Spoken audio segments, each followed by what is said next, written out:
My grandfather started the bakery here in 1884. We are a very, very small family-run bakery in the village of Cappoquin. It's run voluntary by lots of people in the community. We're in it because we just love our business. The motto always with the Barron family was, "Small is beautiful." I'm very proud that we have lots of respectability still in our local community, and we lived on the values, the Christian values of respect for everybody. When I do tours of the bakery and the school children, they just love the tour of the bakery. We bake for lots of restaurants. All the locals buy our bread. They know that it's good bread, that they get quality for what they want. Fresh, local and in season. That's the recipe. And you can see why they call it spotted dog, because it's very spotty.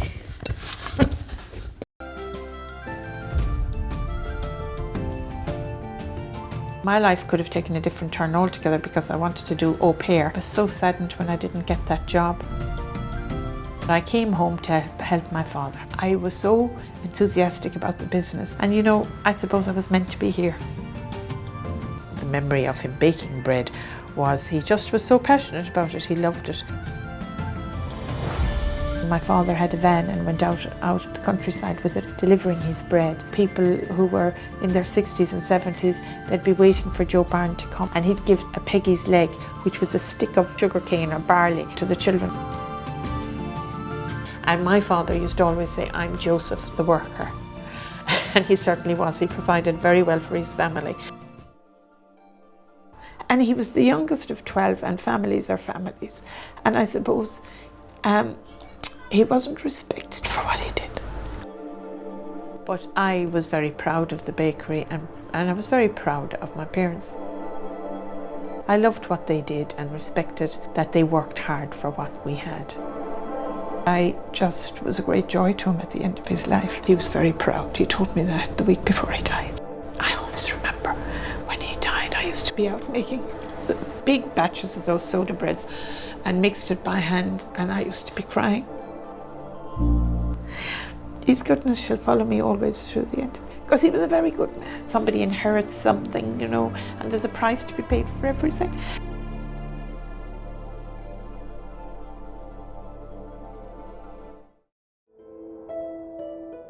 I want a coffee shop, you see. I love to meet people. I always ask them in the shop, are you on holiday? And if you are, you know, we can interact.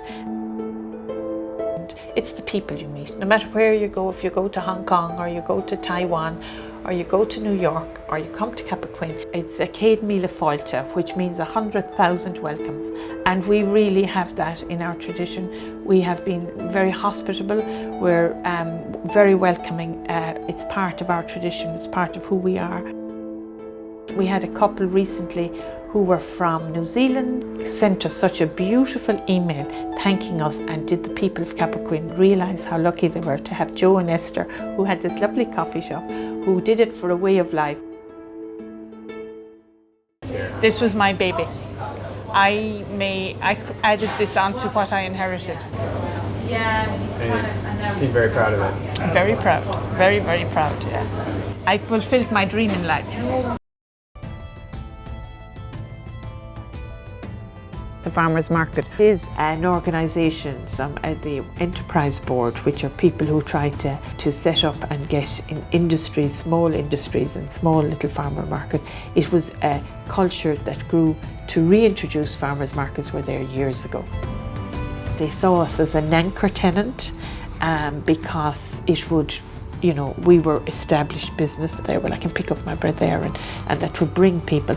We were asked to do that way back about 12 years ago. We didn't really want to do it, but then we thought we should do it to help smaller people. It would be a great boost to the market, to these small cheese makers and these, you know, all the small little producers. It was lots of hard work. When our friends were out socialising, we had to just work. And when you give, it comes back to you. Now, no money can buy that.